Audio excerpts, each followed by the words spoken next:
While I was in a coma, my wife and her lover were going at it right next to me, full of smug satisfaction. They recounted their years of careful plotting. And my son, he wasn't even mine. Unbelievable. For 8 years, I had raised another man's son, but they didn't know the one thing that mattered. I could hear every single word. One, my name is Julian Thorne, heir to the Thorne Jewelers empire. I wasn't just a millionaire. I had a beautiful wife, a wonderful son, and a life that everyone envied. I was the guy who had it all. A month ago, a car accident put me in a coma. I spent 4 weeks in the hospital, unresponsive. The doctors said I might never wake up, that I'd be a vegetable for the rest of my life. So at my wife's request, I was brought home. On the very first day, a man came to the house. I couldn't see him, but I could hear him. My mind was perfectly clear. I knew who it was the moment he opened his mouth. It was my best friend, Leo. God, I've missed you, baby. They fell into a deep kiss. I heard the wet, sticky sounds of their mouths, the soft noises of suction. A vase on the entryway table was knocked over, and I heard it shatter on the floor. Just like my heart, they were disgustingly eager. Within moments, they stumbled into our bedroom and onto our bed. My motionless body bounced from the force of their carelessness. Listening to their ragged, desperate breaths, my scalp tingled. The humiliation was indescribable. I wanted to kill them, but I couldn't move. For a second, I wished I were dead. Chloe, my love, Leo panted, moving on top of her. I miss this so much. I love you. We can finally be together for real now. Chloe, my wife, right there, beside my comatose body, writhing under my best friend. She was wild, unrestrained, a side of her I had never seen. What's the rush? She breathed. Julian's father has people watching the house. He can't die yet. If he dies now, they'll suspect me. Were they planning to murder me? A cold dread washed over me. Leo whined, but I miss you. And Cody misses me. I put up with this for 8 years. You can come over every day, Chloe said. You're his best friend. No one will stop you. There are cameras everywhere. It's risky. Not in the bedroom, she purred. Besides, this is more exciting, don't you think? And with that, they started another round. There was no joy for me, only a crushing shame that shattered my soul. I had become the world's biggest chump. No, I was worse than a chump. I was the pathetic fool in a bad soap opera, the guy who smiles and waves while raising another man's kid. For 8 whole years, as their passion rose and fell, my heart felt like it was being shredded by knives. A deep, burning hatred began to spread from my chest, creeping through my veins like the roots of an ancient, twisted tree. I made a vow. I would wake up. I would drag these 2 animals back down to whatever hell they crawled out of. I endured this torment for a month. 2 by the second month, I could move. But they didn't know. I kept pretending. It didn't matter if they were having sex next to me, or if their perfect little family of 3 was laughing and playing beside my bed. I played my part perfectly. Sometimes I felt numb. Other times, the hatred was so intense it was all I could feel. My desire to live, to get my revenge, was so strong that I could endure anything. Because the other rooms had security cameras, they were forced to conduct their affair in my bedroom. That gave me an advantage. I secretly recorded everything. Daddy, when can we leave this place? I heard the boy Cody ask Leo one day. I want to go to school with my sister. A sister? By now, I was beyond sadness, beyond anger. All that remained was a cold, hardening resolve. Even this little boy, this child I had loved and cherished, now filled me with a profound disgust. Soon, Leo told him, once your mom, find a way to make him disappear for good. Then you can be with your sister all the time. Chloe cooed, that's right, sweetie. You just have to be a little more patient. While they played happy family, my mind was racing. I had only known Chloe for 9 years. Did that mean she was with Leo even before we met? And they had a daughter. Who was she? Revenge had to be absolute. You don't just cut the weeds, you rip them out by the root. So I deepened my charade. When they were gone, I pushed my body, forcing it to grow stronger. When they were here, I gathered evidence. It didn't take long to figure out who the daughter was. She was my nephew's girlfriend. I had to laugh. The sheer audacity of their plan. They were playing the long game, trying to sink their claws into my entire family's fortune. But their game was over. I was preparing a special gift for them, one they would never forget. 3 another month passed. Today, I was lying in bed as usual. Leo and Chloe were just getting started when I slowly, deliberately sat up. I moved so quietly, as if not to disturb them. But they noticed. They froze, their eyes wide with disbelief. They stared at me, as if they were seeing a ghost or a corpse come back to life. "Don't stop on my account," I said. I got out of bed and walked to the window, pulling back the heavy curtains. Behind them, my dear mother and father-in-law were bound and gagged, their eyes wide with terror. Instinctively, Chloe and Leo scrambled for their clothes. A futile effort. I had already anticipated this, hiding their clothes under the bed while they were preoccupied. They could have heard the muffled struggles from behind the curtain, but they were too lost in their own filth to notice anything. Now, they were trapped, two naked, pale bodies, pathetic and exposed. Leo lunged for the comforter, but I was faster. Before the accident, I worked out regularly. I knew how to fight. A worm like Leo was nothing. I grabbed his wrist and twisted, sending a sharp kick into his side. I flexed my hand. It had been a while. I was a little rusty. Seeing that the game was up, Chloe clutched a sheet to her chest and fell to her knees at my feet, sobbing. "Julian, he forced me," she cried, pointing a trembling finger at Leo. "He threatened me. He said if I didn't do what he wanted, he would. He would kill you." She clung to my leg, tears streaming down her face. "Julian, I love you. You have to believe me. He came here every day." I was terrified. What could I do? I'm just a woman. I couldn't fight him off. "Julian, darling." Oh, she didn't know. She didn't know I had been awake in my own mind the whole time. It was a good performance. I almost wanted to applaud. I crouched down, gripping her jaw in my hand, my voice dangerously soft. "Oh, really? He forced you?" "Yes, he forced me," she sobbed, each tear perfectly placed. It was a masterful display, but all I felt was disgust. "All right then," I said. "Kill him. Kill him right now, and I'll believe you." They both stared at me, stunned. Murder was a crime. And besides, these two were partners in filth.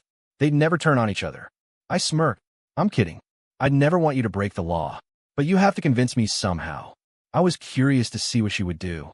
They had stolen 8 years of my life. I was entitled to a little interest on that debt. I hadn't thrown away Chloe's nightgown, not out of mercy, but because the sight of her naked body repulsed me. She stumbled over to Leo, her voice a venomous whisper. "You bastard. You forced me into this. I'll tear you to pieces." I just shook my head, thoroughly unimpressed. I strode forward and slapped Leo hard across the face. Crack! I turned back to Chloe with a gentle, terrifying smile. "No, honey.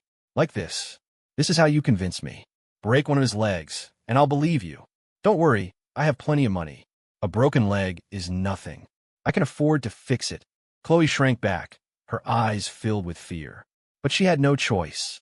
She had to make me believe her. She knew what I was capable of. She slapped Leo, a weak, hesitant blow. I sat down on the edge of the bed, lazily observing. I was still not satisfied, but I had time. I had patience. There were the ones in a hurry. 2 naked adulterers, with their parents forced to watch from the corner. They wanted this over with. All I had to do was wait, a playful look on my face. They would turn on each other soon enough. Chloe picked up a heavy bedside lamp, her lips pressed into a thin line.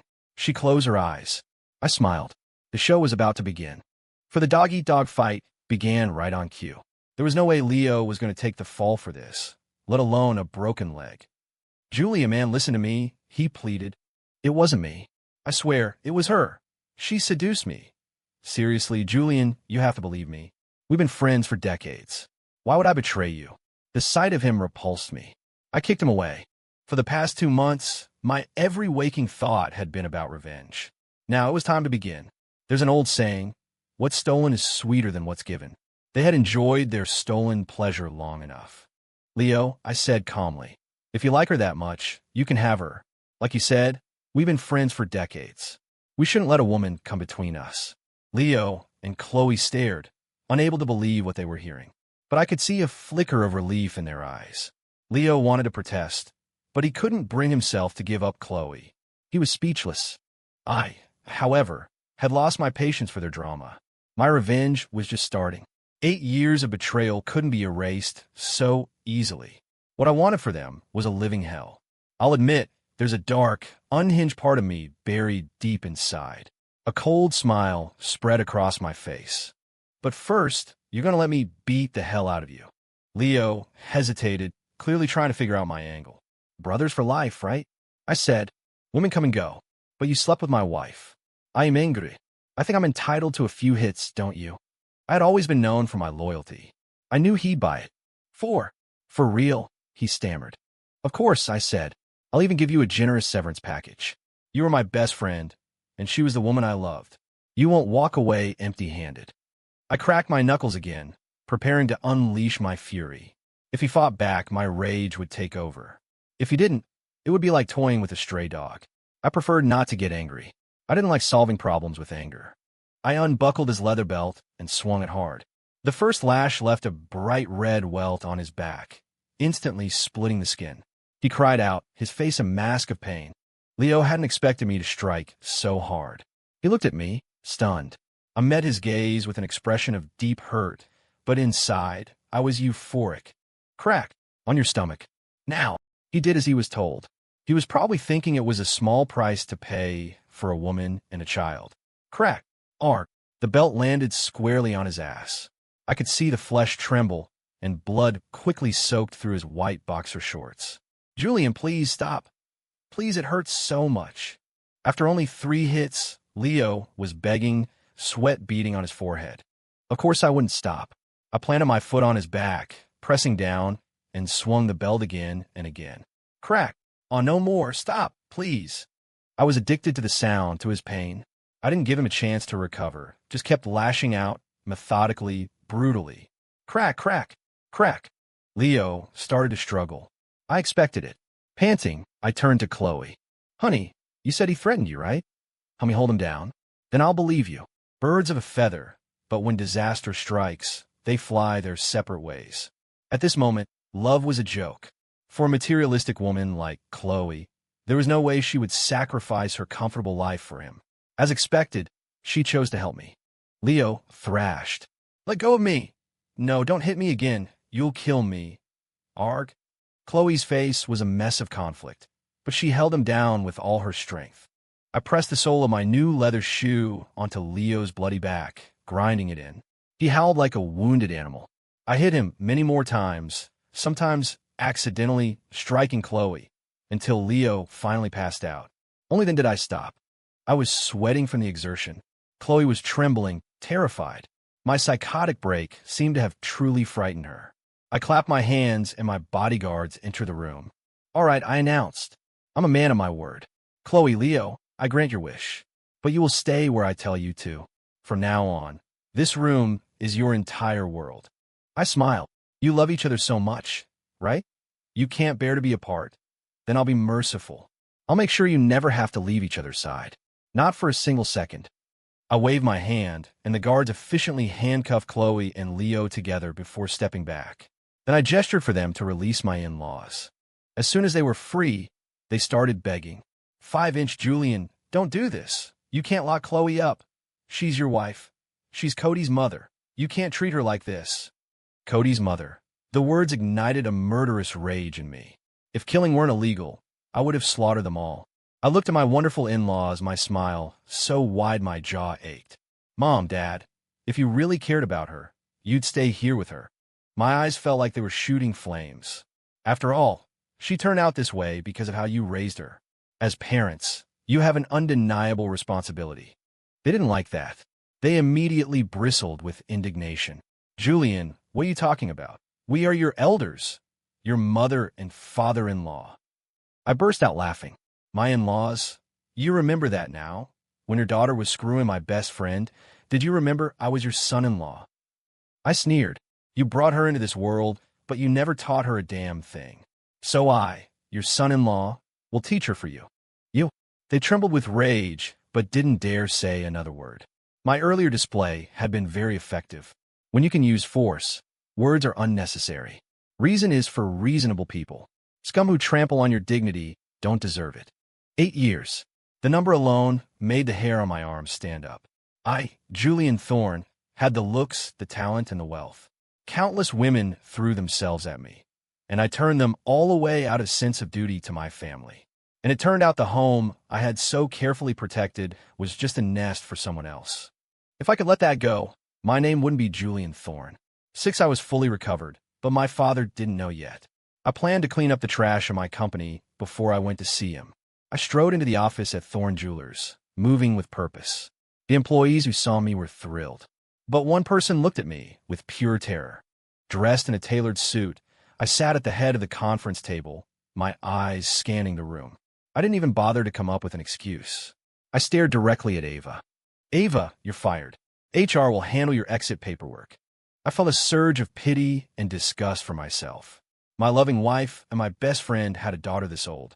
The whole situation was so ridiculously cliché, I could hardly believe it myself. I looked closely at Ava. She looked so much like Chloe, and that resemblance alone made my blood boil. Ava looked completely lost, wringing her hands.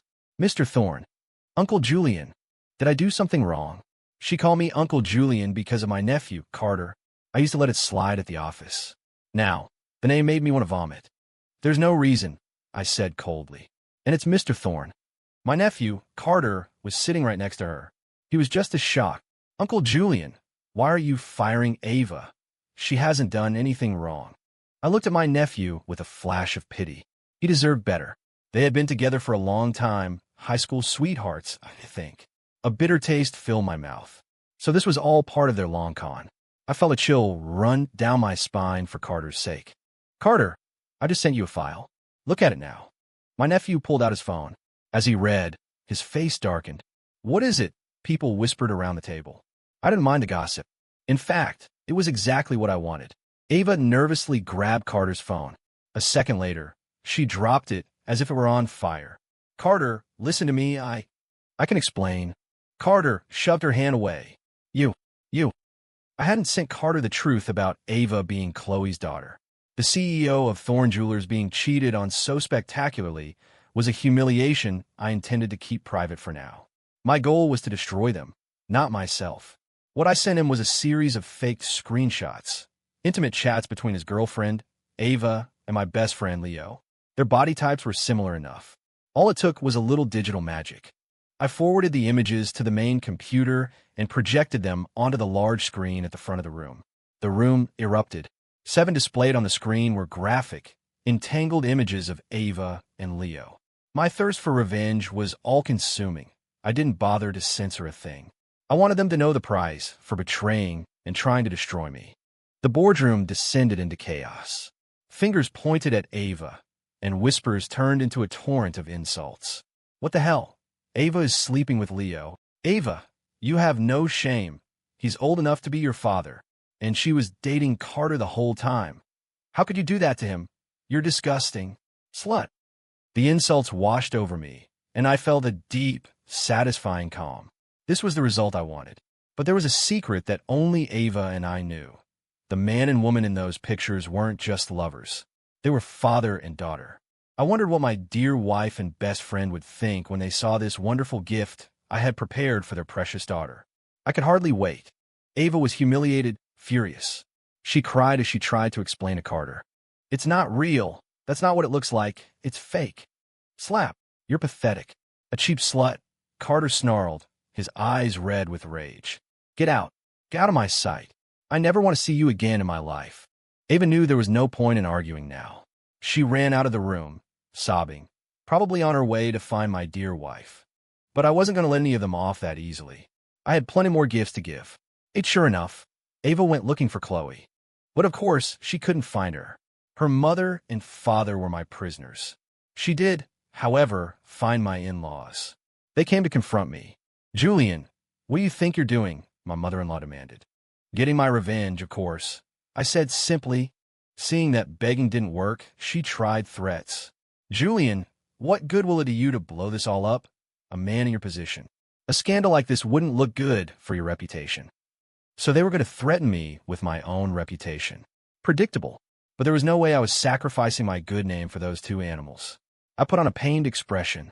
Mom, Chloe was so worried about me after the accident. She's gone to study alternative medicine. She loves me so much. I'm truly touched. She won't be back for at least a year. What? But you have her. I cut her off smoothly. Mom, you must be confused. Didn't she tell you? She's going to learn acupuncture and massage therapy. She won't be contacting anyone for a while. I was creating a new reality, one where Chloe and Leo disappeared for a perfectly normal reason. A reason I would provide. Ava finally lost her patience. You're lying. You have her locked up. I raised an eyebrow. Oh, did you see that? And besides, where my wife is and what she's doing is none of your business. Ava was speechless, her face flushing red. Unless, I continued, you have some kind of secret relationship with her? No, you're lying. You're slandering me. I chuckled. Ava, what's the deal between you and Leo? Is he your lover, or is he your father? Ava's face hardened. She was ready to lay her cards on the table. He's my father, and your wife is my mother. So what? You think you can go public with that? She challenged. Do you dare? The great CEO, raising another man's wife and son. That wouldn't sound too good, would it? I pretended to be terrified. So what do you want? She looked smug, confident she had won. Let my father and me go. And my brother. Give us enough money to start over in Europe. Once we're gone, we'll never say a word about any of this. I laughed. Ava, do you really think I'd agree to that? Aren't you afraid I'll tell everyone? I smiled. As I said, my wife loves me very much. She's gone to study medicine. And you were sleeping with my best friend, Leo. You betrayed Carter. You and Leo are the ones who need to disappear from this city. I leaned in, my voice dropping.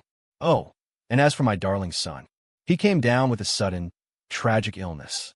He passed away. Ava and my in-laws were both furious and panicked, but they were trapped. Ava tried one last bluff. You think you can control everything? I have photos of our whole family together, saved on my laptop, and I've set them to be emailed to the press automatically. The phrase, our whole family, made my blood boil, but I forced myself to stay calm. Is that so? I called toward the door. Carter, you can come in now. Carter walked in, holding a laptop. Ava's face went pale.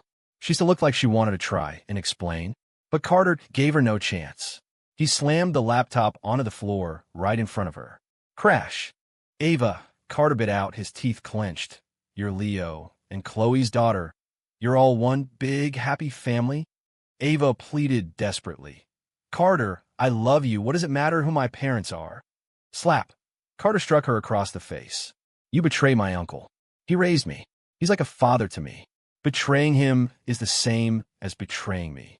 It's an unforgivable sin. He spat on the ground. And you have a nerve to say you love me. You were after my family's money, weren't you? The whole thing was a setup. Dream on. Ava bit her lip, wanting to scream, but she had no leverage over Carter. My older brother died unexpectedly, and I raised Carter myself. I knew him better than anyone. He was just like me, decisive, passionate, with a clear line between love and hate. He never forgave a grudge, and always paid it back 100-fold. Carter stared at Ava with nothing but pure hatred. Ava, I will make you pay for this. He then turned to me, his voice soft and apologetic. Uncle Julian, I'm so sorry. I put a hand on his shoulder, feeling a swell of pride. It's not your fault, Carter. I'm the fool who got played, raising another man's wife and son, and I dragged you into it. Carter's eyes welled with tears. Don't say that, Uncle. I patted his shoulder again. All right, Carter, I have a suspicion that my car accident wasn't an accident. Can you look into it for me? I'm already on it, he said, his voice hard. It wasn't. The brakes were tampered with. I think it was Leo. Ava panicked. No, Carter, it wasn't my dad. He would never do that. Carter's temper, a perfect copy of my own, flared. He slapped her again. Slap.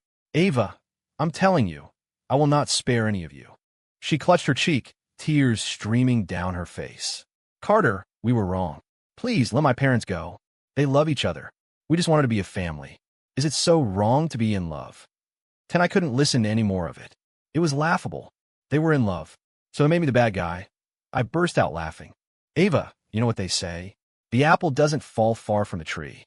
At this point, my in-laws, realizing the situation was hopeless, softened their tone. Julian, you were husband and wife. You can't do this to Chloe. She was your wife for 8 years. Julian, you can't be so heartless, so cruel. I smiled. I'm heartless? I'm cruel. Your daughter conspired with my best friend to murder me and steal my fortune. They had sex in my bed, right next to my body. And you're telling me I'm the cruel one? Was she not cruel when she did all that? My mother-in-law said, Julian, Even if Cody isn't your biological son, he called you dad for 8 years. What's the difference? She had the audacity to add. Besides, you were in a coma. Chloe is a normal woman. You can't expect her to live like a widow. My father-in-law chimed in. That's right, Julian.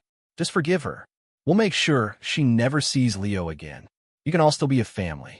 Isn't it better this way? I really couldn't help but laugh. And I did. A long, drawn-out laugh. Right? Dad, Mom, your daughter is a goddess, and I just die without her.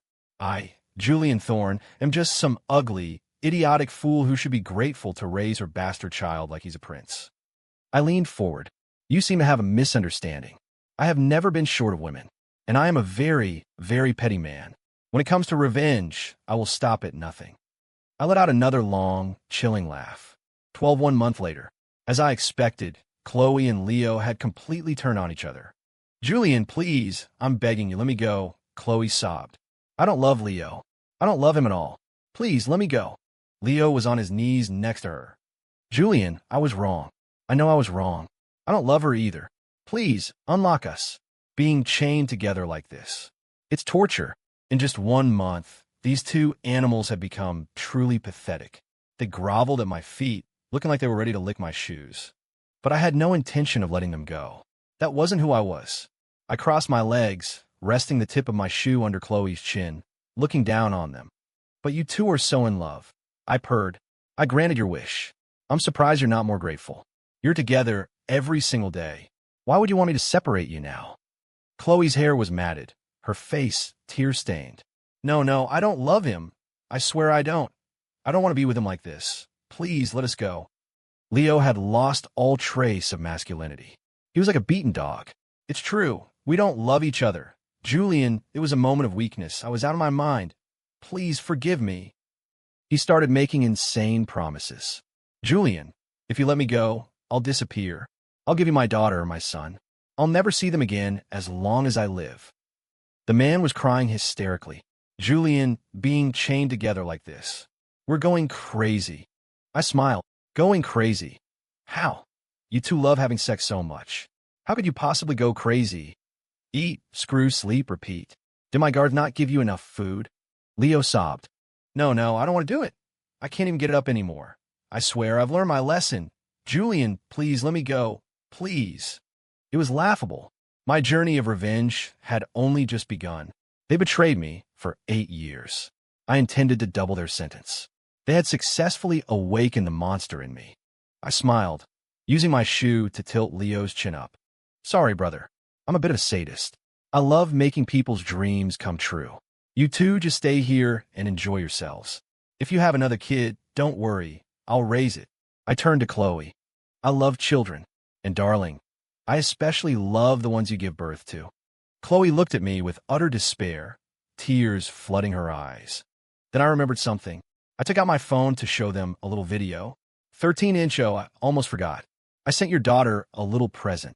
Unlike the fake screenshots I showed in the boardroom, what I showed them now was a real video.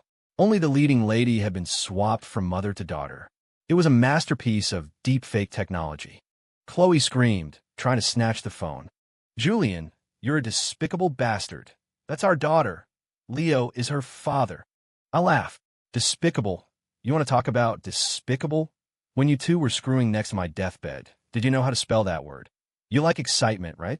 Don't you like the excitement I've created for you? Leo tried to lunge at me, but it was useless.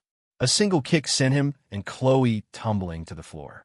Leo, I treated you like a brother, I said, my voice dripping with contempt. When you had nothing, I broke the rules and hired you as my personal driver. I paid you 3 times what anyone else made. I bought you a house, a luxury car, let you stand beside me as an equal. And this is how you repay me. A genuine wave of pain hit me. I really had treated him like a brother. I had poured my heart into my family. And they took 8 years of my life and flushed it down the toilet. Was my loyalty worth nothing?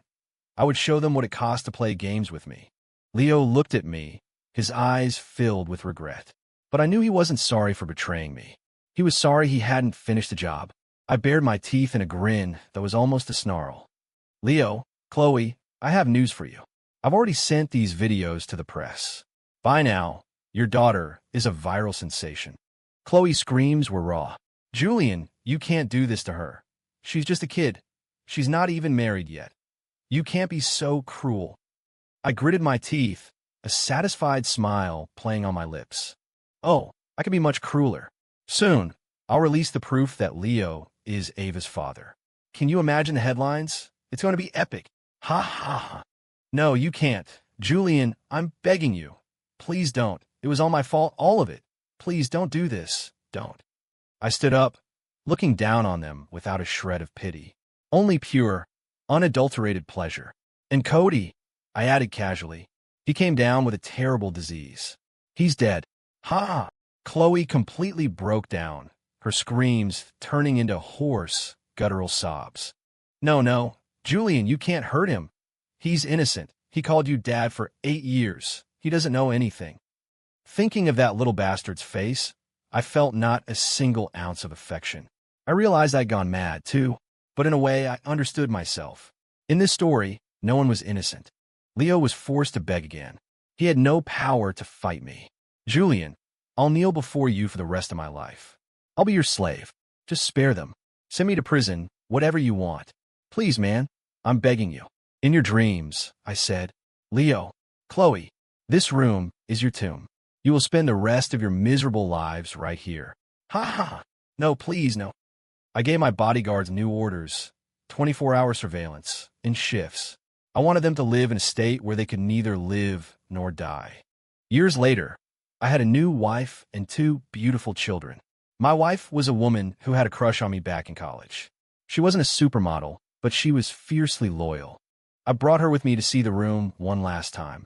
The 2 people inside were shadows of their former selves, with gray hair and hollow eyes. They were completely broken and didn't even recognize me, flinching only out of instinctual fear. I put my arm around my wife. Time and her love had softened me. Congratulations, I said to them. As of today, you're free. I ordered the guards to remove their handcuffs. They didn't react at all. They were truly insane.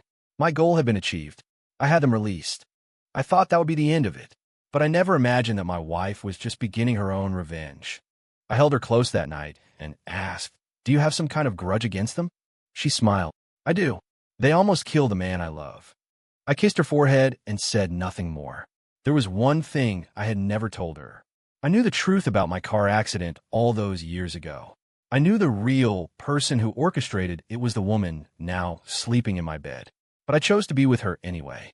I knew the depths of her obsession with me, and because of that obsession, I knew she would never, ever betray me.